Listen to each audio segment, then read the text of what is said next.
Castlevania, Aria of Sorrow. Aria.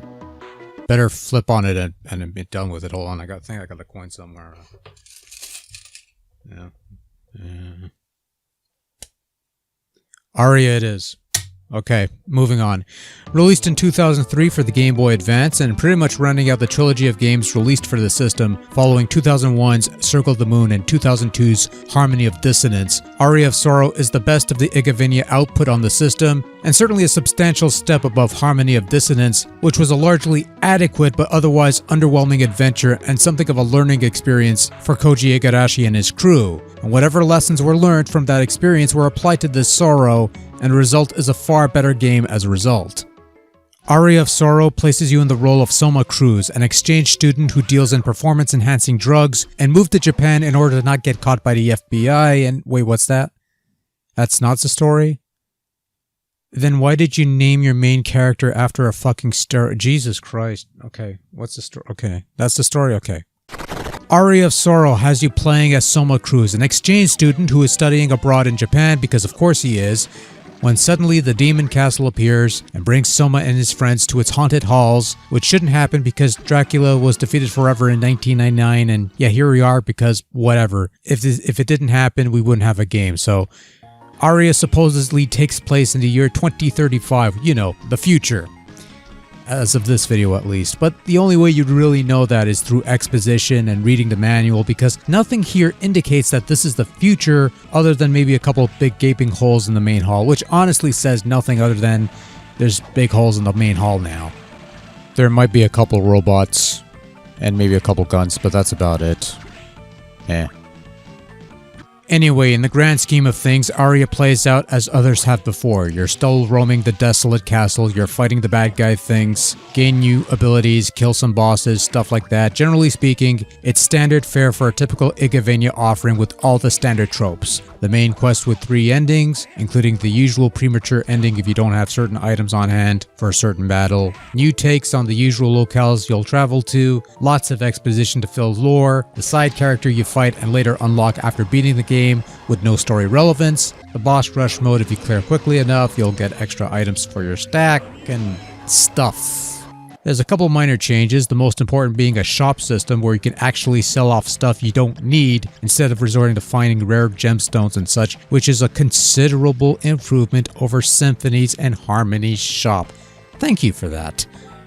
The other thing I noticed while playing was that Soma moved much quicker than the heroes of the previous 2 games, resulting in a somewhat faster game. It's not a huge colossal speed increase, but it's just enough to make Aria feel much quicker paced than before.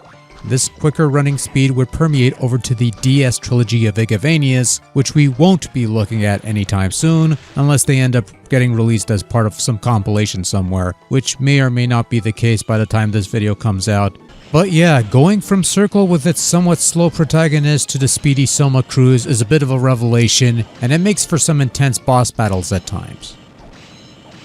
Much like the previous 2 games, Aria has a gimmick to differentiate from what came before, and today's gimmick is the Tactical Soul system, which allows Soma to absorb the souls of monsters he's killed. For the most part, souls are basically item drops, which means you'll need to spend some time grinding for these damn things, much like the occasional item that you're looking for in particular, though some souls are available out in the open, and some are dropped by the bosses you defeat. Souls are divided into 4 categories: Bullet Souls, Guardian Souls, Enchanted Souls, and Ability Souls. Bullet Souls are essentially your sub-weapons, of which you can collect and swap in the menus.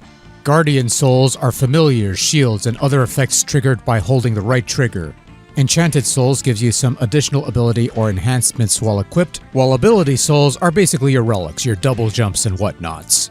Ability Souls are always active, but the other 3 types are basically an extra set of equipment to manage, and the combination you choose largely depends on your current circumstances. Guardians and Bullets consume magic when used, and since sub-weapons are basically soul powers now, heart pickups serve to restore your magic meter rather than sub-weapon ammunition, which streamline things a bit.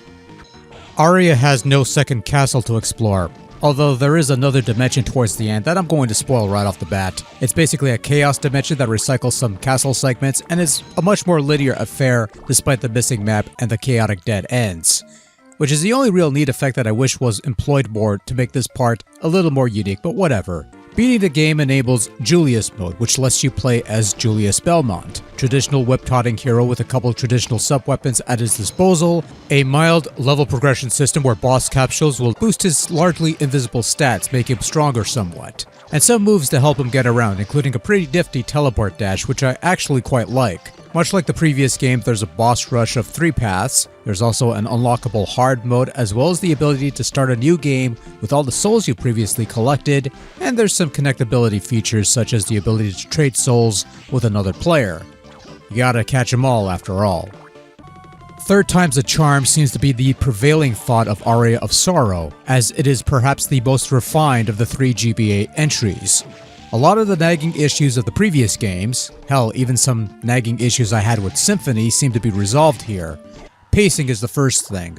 Soma moves quicker compared to previous heroes, and the game feels faster as a whole. Hammer is a competent merchant that not only sells, but buys goods. The overall castle layout feels somewhat varied and unique. I particularly like the bit with the floating gardens where you're warping between different structures. Looks weird on the map, but it's a neat bit. Much like Alucard, Soma can collect and utilize a variety of weapons, including a couple firearms.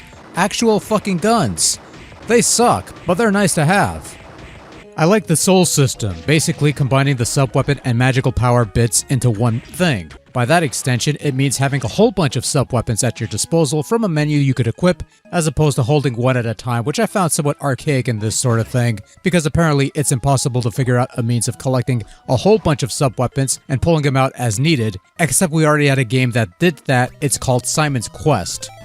Just saying.